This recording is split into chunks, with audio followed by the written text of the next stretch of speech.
Yeah, Emily, I was going to tell you I just found a major error in our data analysis. I'm just kidding.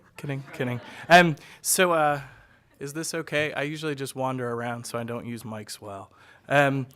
So I guess just a couple things to start. I mean, the first is that this has been a really invigorating meeting, and I think it's great, especially since this is such a new and cross-disciplinary research area, that we're all in the same place so that we can, start badgering each other with emails and trying to get more collaborations going and stuff like that. So it's really exciting in that regard. The second thing that I wanted to say is that I really am grateful to the RWJ Foundation, both for helping to fund this project through a seed grant through the branch here, but also just for putting up with me for 2 years when I was here. And the directors especially, I thank, even though all of them are looking down right now. And the final thing I wanted to say, and Sean, I think this piggybacks a bit off sort of what you're saying in terms of testing for effects, but this project is part of a broader series of papers where instead of going out looking for really negative effects and finding them, I'm trying to see if we find null effects where we shouldn't expect to see effects. So this is typically called sort of a placebo or synthetic regression. It's, as far as I can tell, the only way in a sociology journal you can ever get a null effect published. But so this is sort of what I'm trying to do in a series of papers, and this is the one that started it, but I've just been sitting on it forever.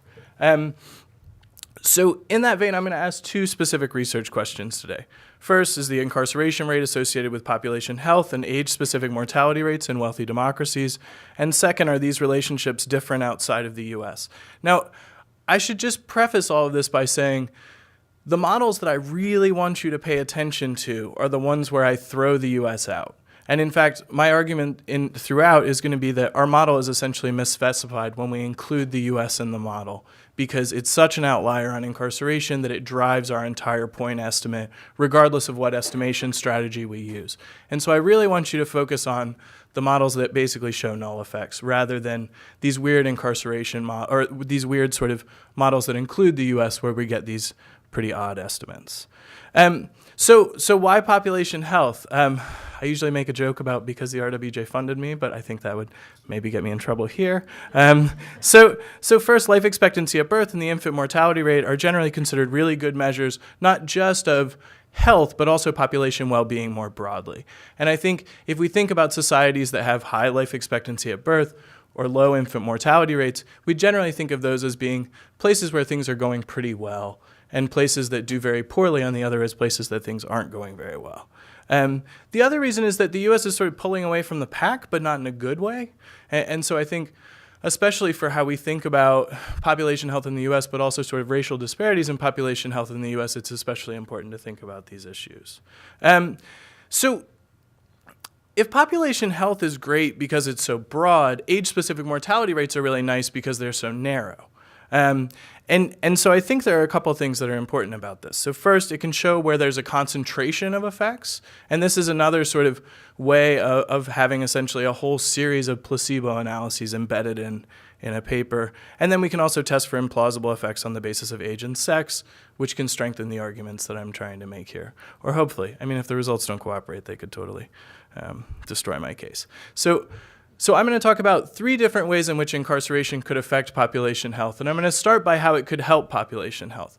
And this is something that, we do talk about more in this room than people do in the sociological community more broadly. But I think these are things that we have to at least mention to start. So first, in-prison mortality rates are low, and extraordinarily low for the most disadvantaged African American men.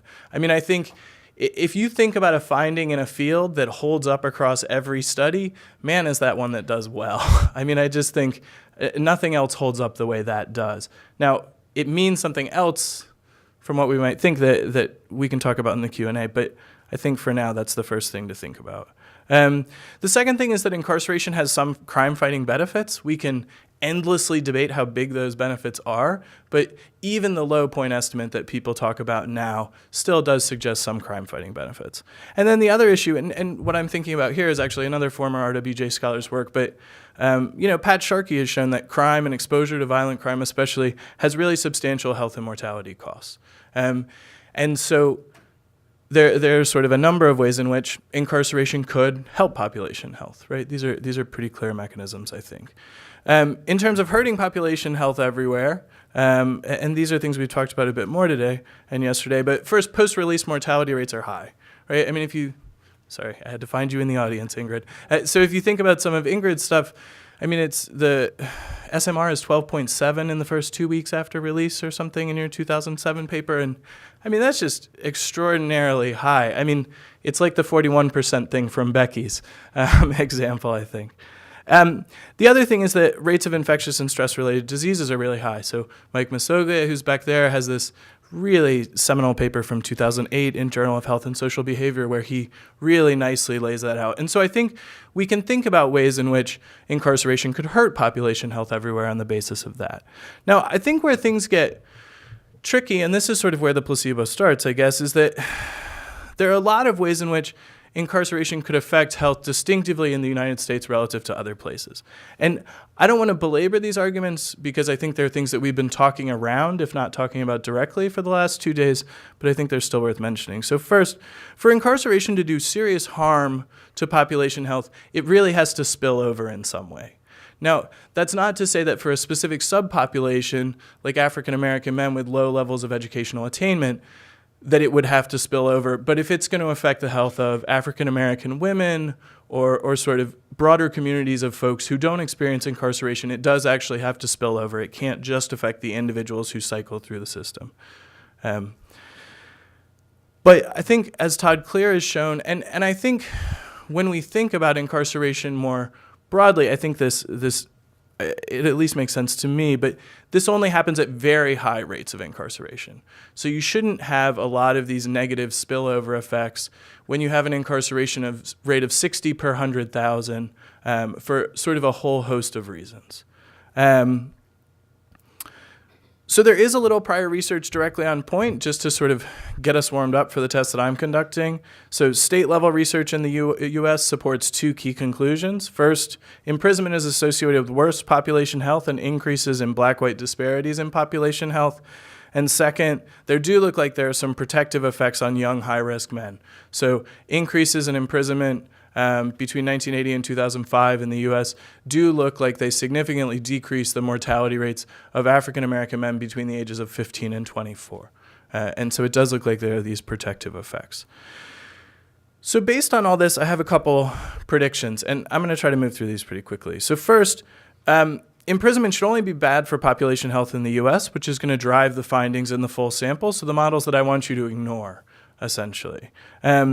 Second, incarceration could even be protective and actually improve population health in other instances. This is I gave this talk at Vera, and there were a number of people who were really unhappy with that. I saw a couple of frowns already here. And the basic idea behind these is that I expect there to be no spillover effects elsewhere, or at least no substantial spillover effects elsewhere that would really dramatically affect population health. The other thing I expect is that for it to always be bad for men around the age of prison release, so thinking sort of men who are in their mid-30s through their late 40s, we'd expect changes in imprisonment to be associated with increases in their mortality risk because they'd be getting let out in higher numbers and hence exposed to these sort of risks that Ingrid's talked about. So to test these ideas, I'm going to use an unbalanced panel of data from these countries. I should say my two research assistants for this project, neither of whom are here happily, pretty much hate me because of how much I made them look for data. So this really is the best list that I could come up with. It's incredibly hard to get cross-national data on incarceration, especially when you get back at all. So if anybody just has that data and wants to share, that'd be awesome, including people watching on the web. So I'm going to look at a couple different covariates. So 3 dependent variables: life expectancy at birth, the infant mortality rate, age-specific mortality rates. And then my explanatory variable is going to be the average incarceration rate in the 3 prior years. I should say it's remarkably robust to the different measures of incarceration that I use. And so it's not just an artifact of the fact that I'm using this 3-year average. I also adjust for a whole lot of covariates and secular trends, although the beauty of trying to tell a null effect story is that people don't get upset about the controls as long as it turns into a null effect. So the basic strategy I'm going to use is an OLS regression model with clustered standard errors and country-level fixed effects. Again, the findings are quite robust to alternate specifications, so I don't think it's driven by modeling strategy, although because of the fairly small n after you include the country fixed effects, things do become a bit sensitive. But for the most part, these hold up pretty well. Okay, so on to results. So throughout the course of this presentation, red coefficients indicate statistically significant at the 0.05 level, and white indicate not statistically significant at the 0.05 level. So red means something and white means nothing, essentially. So these are the estimates that are based on the US level analysis. Thanks for the pointer, Hetty. So in these state level analyses, imprisonment is associated, each 1 per 1,000 increase in the imprisonment rate is associated with about a 0.1 year decrease in life expectancy at birth and about a 0.15 increase, or 0.15 per 1,000 increase in the infant mortality rate. Now, where things get interesting is when we look at this for all wealthy democracies. So these are the models that include the US as well. And what you see here is that incarceration is associated with about a 0.3 year decrease in life expectancy at birth. Again, to go back to Becky's 41% analogy, if any of you don't think that is a big effect, I'd love to have 4 months of your life. I would happily take those. So this is a big effect. And when you read the literature on population health, I think my sense at least is that this is pretty big in terms of that. Now, what does it mean, though, in terms of the magnitude? So let's just assume that this is a true causal effect. I'm not pretending that it is, but let's just assume that it is. So if it is, what you see here is changes in total life expectancy at birth for the U.S. population based on actual changes in incarceration and had the incarceration rate remained at the 1983 level. So it's this sort of counterfactual scenario. Again, just sort of to illustrate how big these effects are. So what you see here is that had the U.S. incarceration rate remained at the 1983 level and assuming a pure causal effect, life expectancy in the U.S. would have increased about 1.4 additional years between 1983 and 2005. And so that's actually a really big effect in terms of how things are going. Now, the key to note here, though, is in a couple other sample countries, because their incarceration rates didn't change all that much over this period, even if it's a true causal effect, it has a pretty small effect on changes in life expectancy at birth. So for all of these countries, the changes between 0.2 years of life expectancy at birth added and 0.4 years of life expectancy at birth added. As I mentioned before, those are big effects in the sense that none of us would want to just give those years of our own lives away, but they're fairly small relative to what we see in the US. So I think just something to think about in terms of context. Now, this is sort of where the placebo really gets going. So if we take the US out of the model, and this is why I think we don't want to pay too much attention to the US model because the US is really driving things. But what we see is that imprisonment is positively associated with life expectancy at birth and significantly so for the infant mortality. Right? So declines in the infant mortality rate we think of as being good things. So it looks like there's something totally different going on in the US models and in the models that are based on all these other wealthy democracies that I've included here. Okay, I already talked about this. We'll move through. It's the last talk of the day, right? Or no, there's a summing up talk. So here are a whole lot of coefficients. So this is for the age-specific mortality rates. Don't look at all of them. You might sort of just walk out of the room, I think. So these first are the ones that just include all wealthy democracies except for the U.S. And I guess the thing that I'm interested in here is that it follows a pattern that makes pretty good sense to me. Although I tried to not cue you guys to what the pattern I was expecting would be too much, just to sort of see if other people agree or not. So first, we do see this mortality bump around the time that guys who have been cycling through the system would get released. And so that's actually the one place that we see negative effects of incarceration on population health in this model. We see really big protective effects for men who are in this 15 to 25 sort of age range, which again I think makes sense just in terms of thinking about protective effects.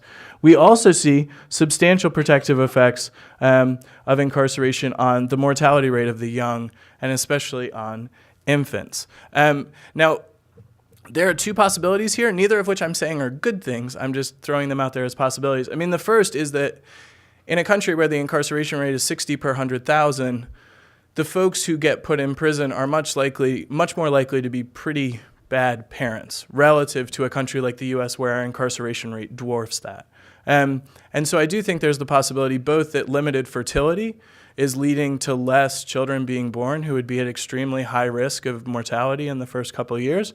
And second, that for the children that are born, there are these folks who are pretty damaging parents in their lives, and that the removal of them actually is associated with a significant decrease in the infant mortality rate. Again, I've done stuff on infant mortality in the US. That's not the argument I make in the US, but I think it sort of shows that these are plausible. Now, I don't want to focus on these too much for the model that also includes the US. I'm happy to talk about them after if you want, but the key thing that I really want us to focus on here is just that they're remarkably different. And so, again, the US is really driving all of the effects that we see in the full model. And so the model, in my opinion, is sufficiently misspecified that you wouldn't want to include them simultaneously because there are totally different processes going on. And so I don't want to talk too much about the confusing results. I'm just going to move on to sort of three preliminary conclusions. So first, models that exclude the US show positive and non-significant effects of incarceration on life expectancy at birth and substantial protective effects on infant mortality, suggesting no negative effects on population health in other wealthy democracies. The age-specific mortality rates tell a pretty similar tale, so it's associated with protective effects for all young children and men in the 15 to 24 age range. And the only negative effects that we see are actually men that are at this sort of age where they'd be permanently released from prison in a lot of situations. Second, and consistent with the large US-based literature that we've really focused on today, incarceration looks like it harms both life expectancy at birth and the infant mortality rate in the full sample. The age-specific mortality rates, which I didn't want to linger on, paint a similarly negative picture. In these, you also see no protective effects and harm that not only affects adult men, but also adult women who are likely tied to them. So this is sort of plays off some of the stuff that Hetty's doing in terms of how I'm thinking about what's going on there. Finally, and most importantly, any effects in the US are totally different from what we see in other developed democracies. And that's really the thing that I hope you take away from this, aside from maybe me finishing 5 minutes early and getting 5 minutes of your time back. So this suggests that the US is not just an extreme outlier in terms of rates of incarceration, but also in terms of the effects of incarceration. And I think for those of us who are really interested in thinking hard about the effects of the criminal justice system in the US on population health and health disparities, that's an argument that can really be made forcefully and push people to think about why we'd expect to see such different effects in these different contexts. So what's the big picture? This is intentionally provocative, and I don't totally have data to support it. So we can't consider the penal system in the US and anywhere else in the developed world at the same time. They're totally different things. Having spent about a month in Denmark this fall, it is just amazing how different everything around criminal justice contact is, including how normal it is to get arrested for being ridiculously drunk, which the Danes don't seem to worry about at all, as far as I can tell. And finally, this suggests to me that effects in the US are likely real, since nearly all work on collateral consequences of incarceration suggests a tipping point, which other developed democracies have yet to hit. So hopefully it was last but not least. Thank you.